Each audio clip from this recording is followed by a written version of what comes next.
Oh, hello there. I'm Bulchenda Cute Bear. In this class, I'll read Chapter 8 of Frankenstein, or The Modern Prometheus, by Mary Wollstonecraft Godwin Shelley. For you all. S. The Frankenstein, or The Modern Prometheus, Mary Wollstonecraft Godwin Shelley. Chapter 8.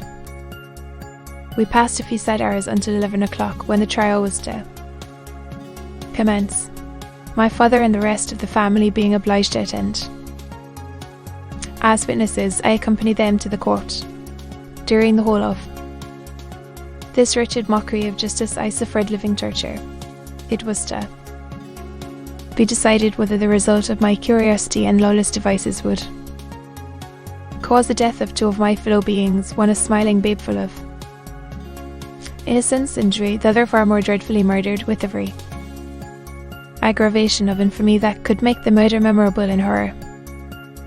Justine also was a girl of merit and possessed qualities which promised to render her life happy. Now all was to be obliterated in an ignominious grave, and I the cause. 1,000 times rather would I have confessed myself guilty of the crime ascribed to Justine, but I was absent when it was committed, and such a declaration would have been considered as the ravings of a madman, and would not have exculpated her who suffered through me. The appearance of Justine was calm. She was dressed in mourning, and her countenance, always engaging, was rendered by the solemnity of her feelings exquisitely beautiful. Yet she appeared confident in innocence, and did not tremble, although gazed on and execrated by thousands for all the kindness which her beauty might otherwise have excited, was obliterated in the minds of the spectators by the imagination of the enormity she was supposed to have committed. Tear was tranquil, yet her tranquillity was evidently constrained, and as her confusion had before been adduced as a proof of her guilt, she worked up her mind to an appearance of courage. When she entered the court, she threw her eyes round it, and quickly discovered where we were seated. A tear seemed to dim her eye when she saw us, but she quickly recovered herself, and a look of sorrowful affection seemed to attest her utter guiltlessness. The trial began, and after the advocate against her had stated the charge, several witnesses were called. Several strange facts combined against her, which might have staggered anyone who had not such proof of her innocence as I had. She had been out the whole of the night on which the murder had been committed, and towards morning had been perceived by market women not far from the spot where the body of the murdered child had been afterwards found. The woman asked her what she did there, but she looked very strangely, and only returned a confused and unintelligible answer. She returned to the house about 8 o'clock, and when one inquired where she had passed the night, she replied that she had been looking for the child, and demanded earnestly if anything had been heard concerning him. When shown the body, she fell into violent hysterics and kept her bed for several days. A picture was then produced which the servant had found in her pocket, and when Elizabeth, in a faltering voice, proved that it was the same which an hour before the child had been missed, she had placed round his neck, a murmur of horror and indignation filled the court. Justine was called on for her defence. As the trial had proceeded, her countenance had altered. Surprise, horror, and misery were strongly expressed. Sometimes she struggled with her tears, but when she was desired to plead, she collected her powers and spoke in an audible, although variable voice.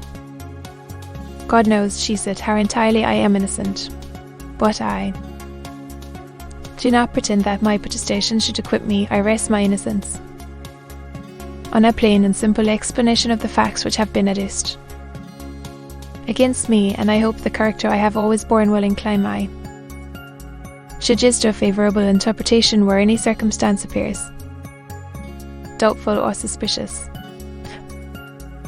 She then related that, by the permission of Elizabeth, she had passed the evening of the night on which the murder had been committed at the house of an aunt at Sheen, a village situated at about a league from Geneva.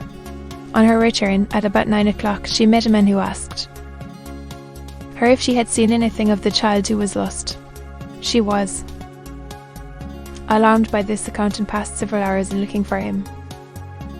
When the gates of Geneva were shut and she was forced to run in, several hours of the night in a barn belonging to a cottage, being unwilling to call up the inhabitants to whom she was well known. Most of the night she spent here watching. Towards morning she believed that she slept for a few minutes. Some steps disturbed her and she awoke. It was dawn and she quitted her asylum that she might again endeavour to find my brother, if she had gone near the spot where his body lay. It was without her knowledge that she had been bewildered when questioned by the market woman was not surprising, since she had passed a sleepless night and the fate of poor William was yet uncertain. Concerning the picture she could give no account. I know, continued the unhappy victim, how heavily and fatally this one circumstance weighs against me, but I have no power of explaining it, and when I have expressed my utter ignorance, I am only left to conjecture concerning the probabilities by which it might have been placed in my pocket. But here also I am checked. I believe that I have no enemy on earth, and none surely would have been so wicked as to destroy me wantonly. Did the murderer place it there? I know of no opportunity afforded him for so doing, or if I had, why should he have stolen the jewel to part with it again so soon? I commit my cause to the justice of my judges, yet I see no room for hope. I beg permission to have a few witnesses examined concerning my character, and if their testimony shall not overweigh my supposed guilt, I must be condemned, although I would pledge my salvation on my innocence. Several witnesses were called who had known her for many years, and they spoke well of her, but fear and hatred of the crime of which they supposed her guilty rendered them timorous and unwilling to come forward. Elizabeth saw even this last resource her excellent dispositions and irreproachable conduct about to fail the accused, when, although violently agitated, she desired permission to address the court.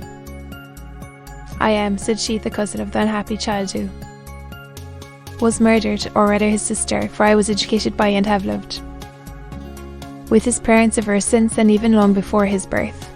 It may therefore be judged indecent in me to come forward on this occasion, but when I see a fellow creature about to perish through the cowardice of her pretended friends, I wish to be allowed to speak, that I may say what I know of her character. I am well acquainted with the accused. I have lived in the same house with her, at one time for 5 and at another for nearly 2 years. During all that period she appeared to me the most amiable and benevolent of human creatures. She nursed Madame Frankenstein, my aunt, in her last illness with the greatest affection and care, and afterwards attended her and mother during a tedious illness in a manner that excited the admiration of all who knew her, after which she again lived in my uncle's house, where she was beloved by all the family. She was warmly attached to the child, who was now dead, and acted towards him like a most affectionate mother.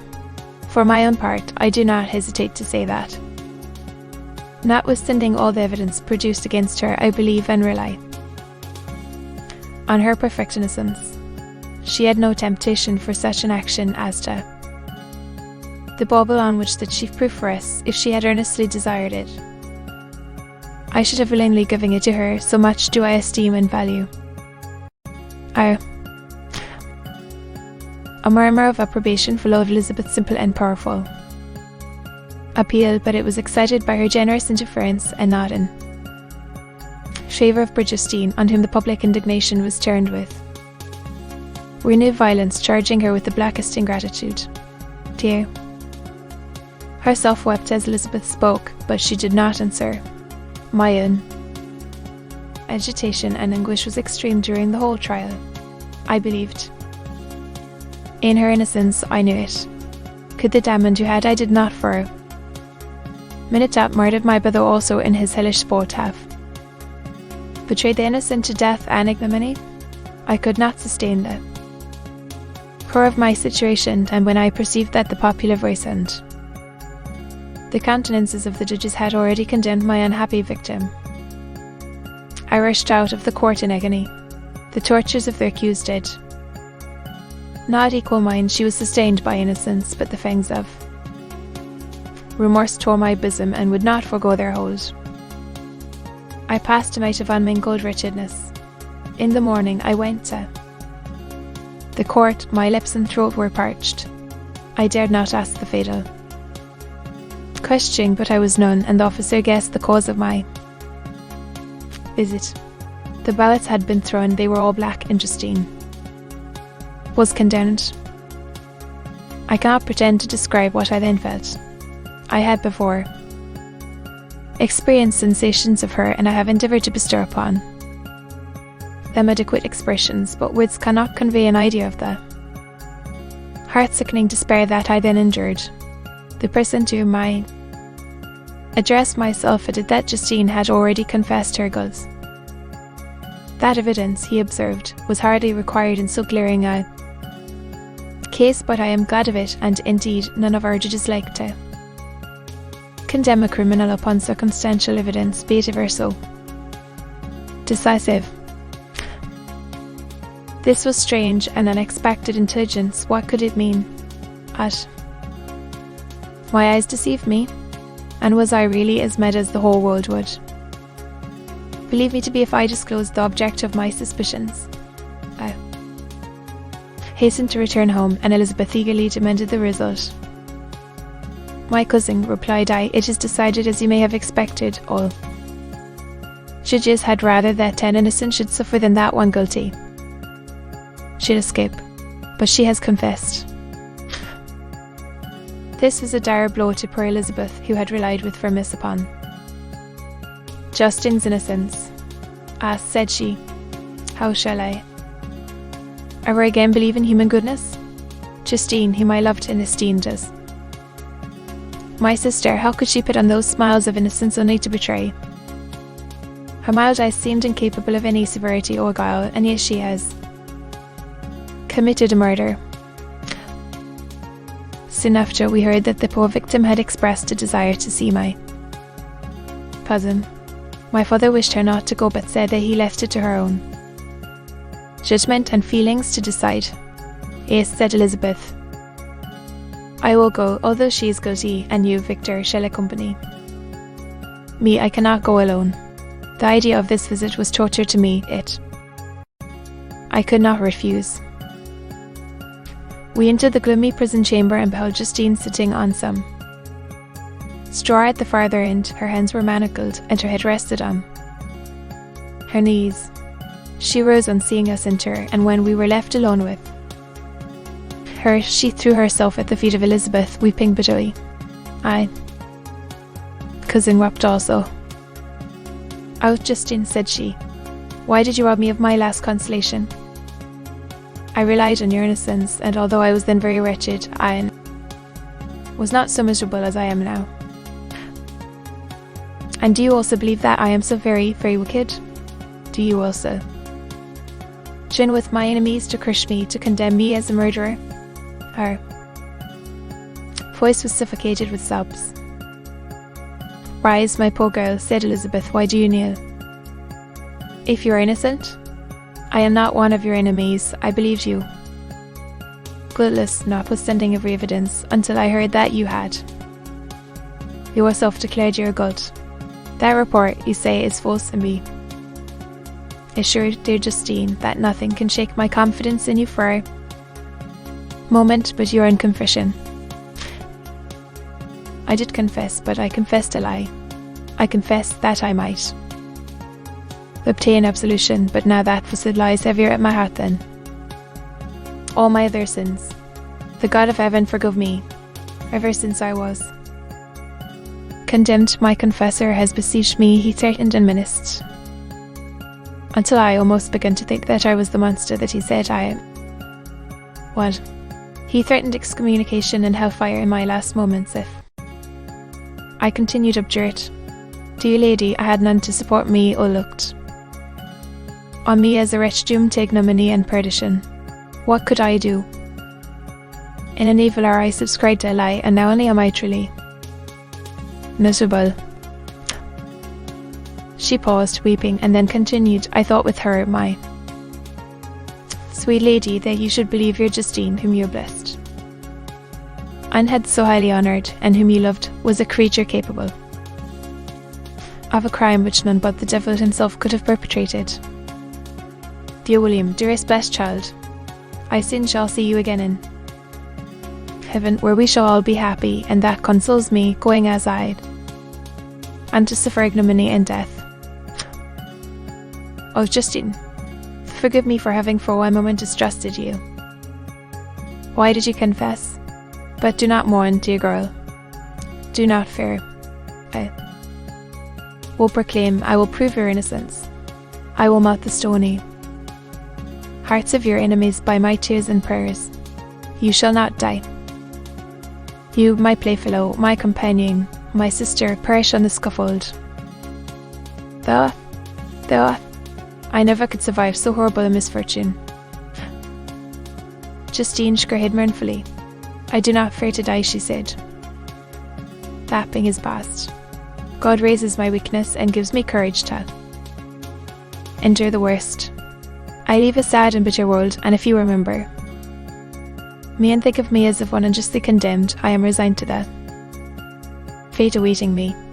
Learn from me, dear lady, to submit in patience to the will of heaven. During this conversation I had retired to a corner of the prison room, where I could conceal the horrid anguish that possessed me. Despair. Who dare talk of that? The poor victim who on the morrow was to pass the awful boundary between life and death felt not, as I did, such deep and bitter agony. I gnashed my teeth and ground them together, uttering a groan that came from my inmost soul. Justine started. Then she saw who it was. She approached me and said, Dear sir, you are very kind to visit me. You, I hope, do not believe that I am guilty. I could not answer. No, Justine, said Elizabeth, he is more convinced of your innocence than I was, for even when he heard that you had confessed, he did not credit it. I truly thank him. In these last moments I feel the sincerest gratitude towards those who think of me with kindness. How sweet is the affection of others to such a wretch as I am. It removes more than half my misfortune, and I feel as if I could die in peace now that my innocence is acknowledged by you, dear lady, and your cousin. This the Persephone tried to comfort others and herself. She indeed gained the resignation she desired, but I, the true murderer, felt the never dying worm alive in my bosom, which allowed of no hope or consolation. Elizabeth also wept and was unhappy, but hers also was the misery of innocence, which, like a cloud that passes over the fair moon for a while hides, but cannot tarnish its brightness. Anguish and despair had penetrated into the core of my heart. I bore a hell within me which nothing could extinguish. We stayed several hours with Justine, and it was with great difficulty that Elizabeth could tear herself away. I wish, cried she, that I were to die with you. I cannot live in this world of misery. Justine assumed an air of cheerfulness, while she with difficulty repressed her bitter tears. She embraced Elizabeth and said in a voice of half-suppressed emotion, Farewell, sweet lady, dearest Elizabeth. My beloved and only friend, may heaven in its bounty bless and preserve you. May this be the last misfortune that you will ever suffer. live and be happy and make others so. And on the morrow Justine died. Elizabeth's heart-rending eloquence failed to move the judges from their settled conviction in the criminality of the saintly sufferer.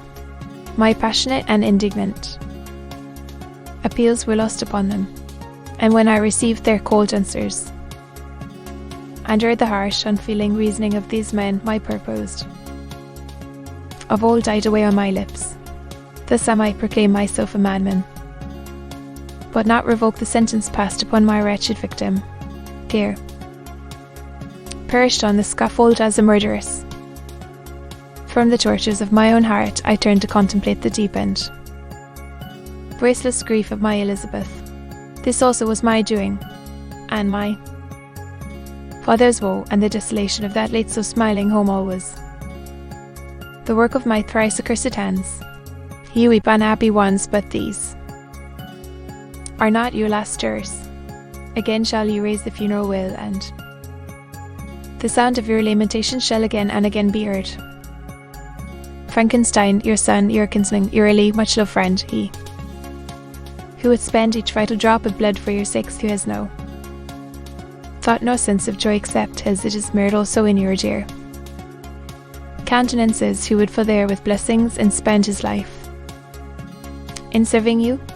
He bids you weep to shed countless tears, happy beyond his hopes, if this inexorable fate be satisfied, and if the destruction posed before the peace of the grave have succeeded to your sad torments.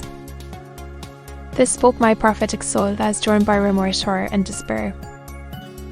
I beheld those I loved spend vain sorrow upon the graves of William and Justine, the first hapless victims to my unhallowed arts. To be continued.